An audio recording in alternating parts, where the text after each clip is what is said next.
Luz y sal, hermanos, vamos a reflexionar la lección número 7 del quinto año, formación moral y espiritual, para realizar una acción eficaz según criterios morales rectos. Pidamos al Señor su espíritu y asistencia para la comprensión de esta lección. Recordemos que estos audios es una ayuda para el estudio de la lección. Inicia la lección diciéndonos que ante las nuevas formas de miseria e injusticia debemos de tener un criterio para la defensa de justicia y de la solidaridad. Como sabemos, somos nosotros los laicos quienes ordenan las cosas terrenas de acuerdo al Evangelio.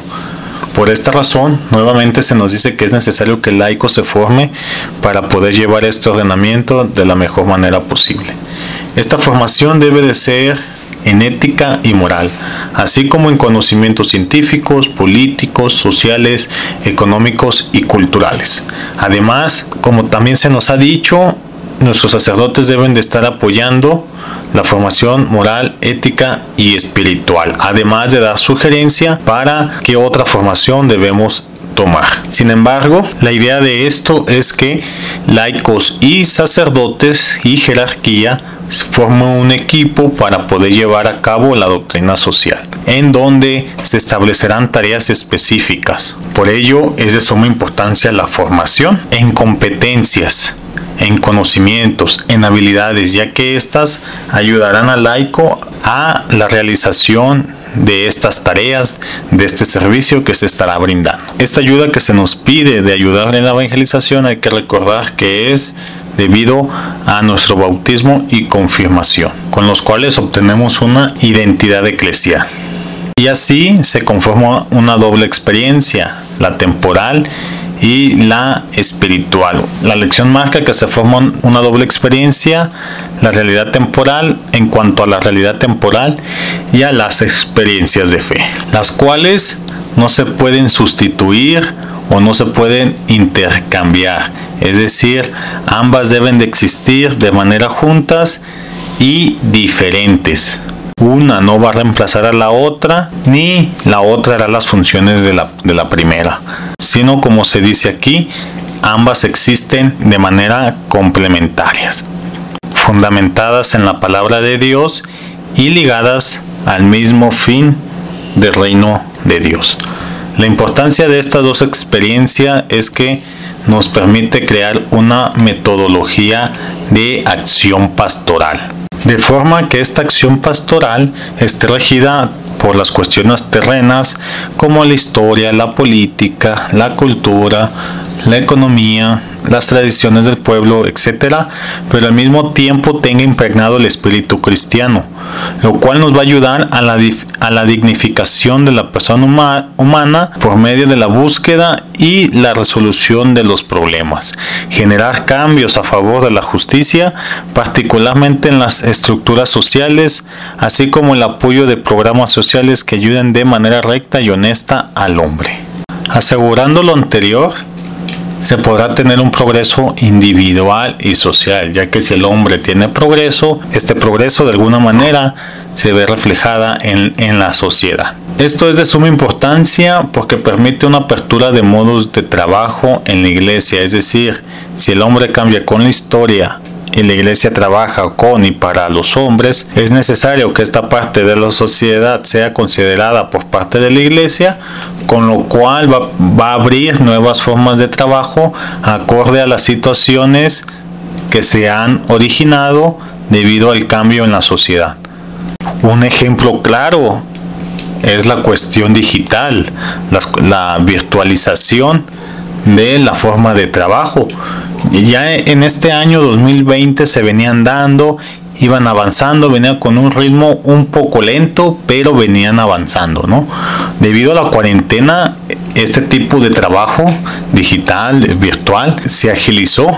Actualmente tenemos adultos mayores manejando computadoras por esta situación. Incluso la iglesia también se está adaptando. En nuestro caso de escuela de pastoral, las asambleas generales, regionales, se están dando a distancia, se están dando en línea.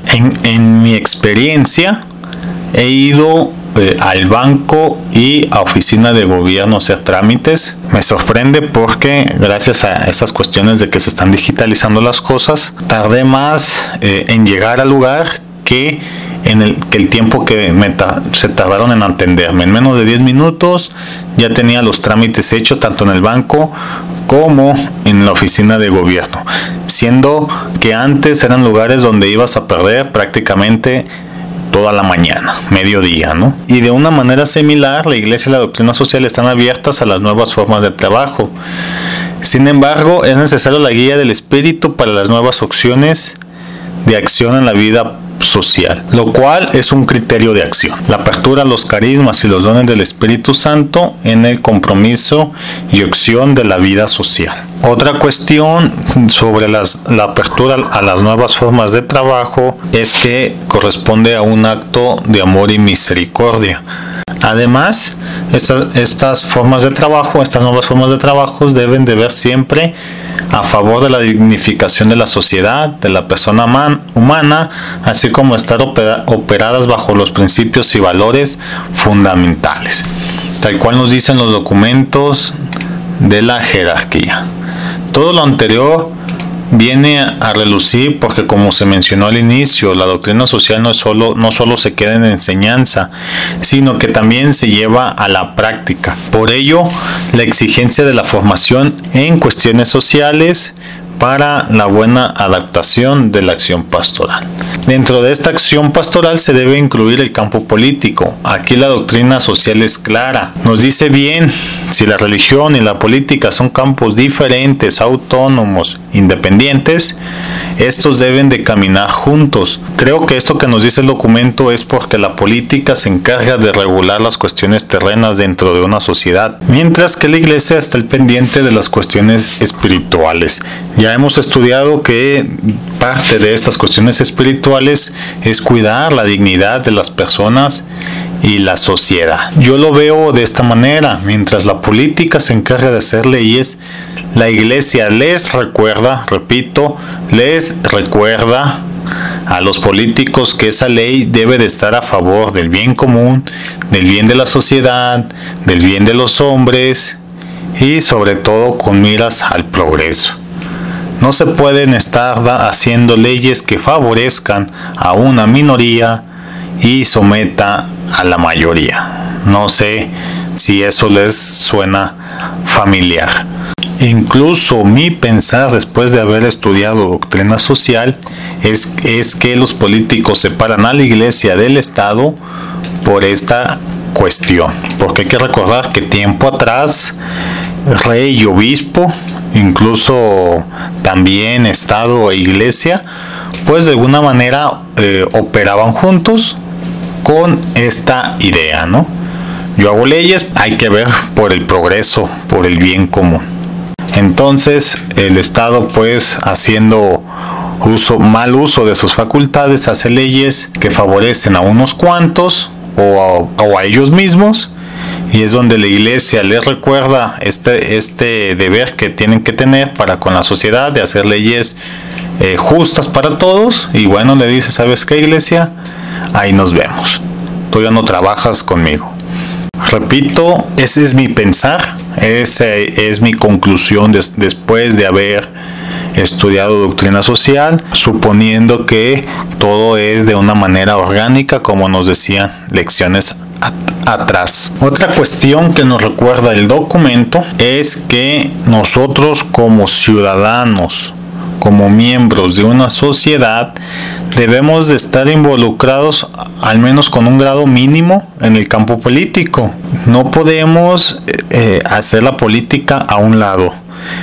Por ejemplo, grado mínimo creo yo que sería ir a votar en las elecciones, por el mejor o por el menos peor, como quieran verlo, pero al menos tenemos que ir a efectuar nuestro voto, porque hay mucho católico que dice: ¿y para qué voto si no sirve de nada? Es nuestro deber. Además, también nos dice el documento que, de suceder que un laico tome un cargo político, este deberá ejercerlo con los valores cristianos. Más adelante se nos dirá que si la práctica de la acción política contradice nuestra fe, lo mejor es dejar el cargo. Algo muy importante de cuando hablamos de política son los conceptos que manejamos, que básicamente hay dos. y los confundimos. El primero es política, donde se aplica la definición tal cual de política, el negociar, el debatir. En este aspecto, la Iglesia deberá vigilar que se cuiden la dignidad de las personas, pueblos, comunidades y sociedades. Los políticos no deben de aprovecharse de su situación, de su cargo para su beneficio. A este concepto es cuando se refieren al crear leyes, debatir algún tema que hay que solucionar en estas cuestiones. El otro concepto es el compromiso político. Es lo que concierne propio el político, campaña, toma de decisiones, etc. Aquí la Iglesia no interviene, sin embargo, solo nos recuerda que cuando desempeñemos estos cargos debemos actuar acorde al Evangelio. Después de todo esto, se nos dice que la práctica de la doctrina social es un deber que tenemos los cristianos, puesto que la misma práctica es presencia del reino de Dios, un reflejo de Cristo en la sociedad, debido a que se vigila que todo hombre y sociedad tenga la dignidad que les corresponde, tanto por ser hijos de Dios, así como ser miembros de la sociedad. También se nos recuerda que hay que denunciar todo acto que atenta contra la dignidad y la vida. Termina este capítulo hablándonos acerca de la dimensión de la doctrina social, lo cual yo entiendo que la doctrina social es el Evangelio hecho práctica, donde se nos detalla lo que nos corresponde hacer. Creo que la doctrina social surge a raíz de que se pierde la práctica del Evangelio, porque en alguna parte del documento leímos que los primeros cristianos realizaban todas estas prácticas o todas estas acciones pastorales sin necesidad que se les recordaran. Lo hacían convencidos de su fe, viviendo el Evangelio, lo cual se fue perdiendo. Yo argumento dos cuestiones: el progreso que tiene el mismo hombre y la historia, parte de la historia de la Iglesia. Por eso es necesario este recordatorio de llevar el Evangelio a la práctica. Ahora pasamos al capítulo 6 sobre la formación inicial. Antes de leer este capítulo hay que recordar que este documento se dirige a los lugares donde hay formación eclesial, donde hay formación teológica, particularmente a los seminarios, a la formación de sacerdotes y pues obviamente a otro instituto de formación. Esto lo digo porque en este capítulo vamos a leer algunas indicaciones concretas sobre la preparación de los profesores. Incluso la sección 1, tal cual se llama, formación de profesores. Y nos dice que es necesario que los profesores tengan una amplia formación en diversas cuestiones y no solo en los documentos del magisterio, puesto que al tratarse de doctrina social es necesario que el profesor conozca cuestiones históricas y sociales, así como tener conocimiento en ciencia. Para ello es necesario que los superiores de los centros de formación, el obispo en el caso de los seminarios, mande a los sacerdotes a formarse en estos temas a lugares autorizados por la Iglesia. Además, es necesario que el profesor tenga formación en pedagogía. Para entender esta parte, vamos a ejemplificarlo.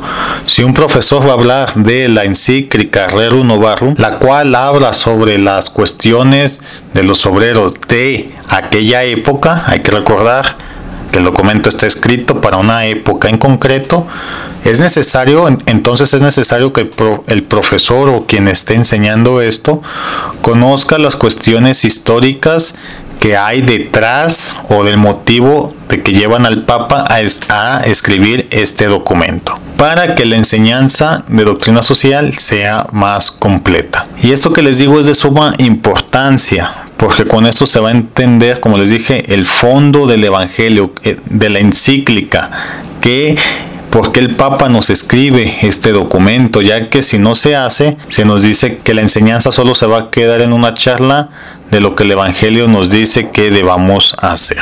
Con esto terminamos la lección, hermanos, agradeciendo al Señor por un día más de vida y los favores recibidos a lo largo de toda esta semana, de toda nuestra vida, poniendo estos minutos de reflexión por las necesidades de cada uno de nosotros, así como las almas del purgatorio.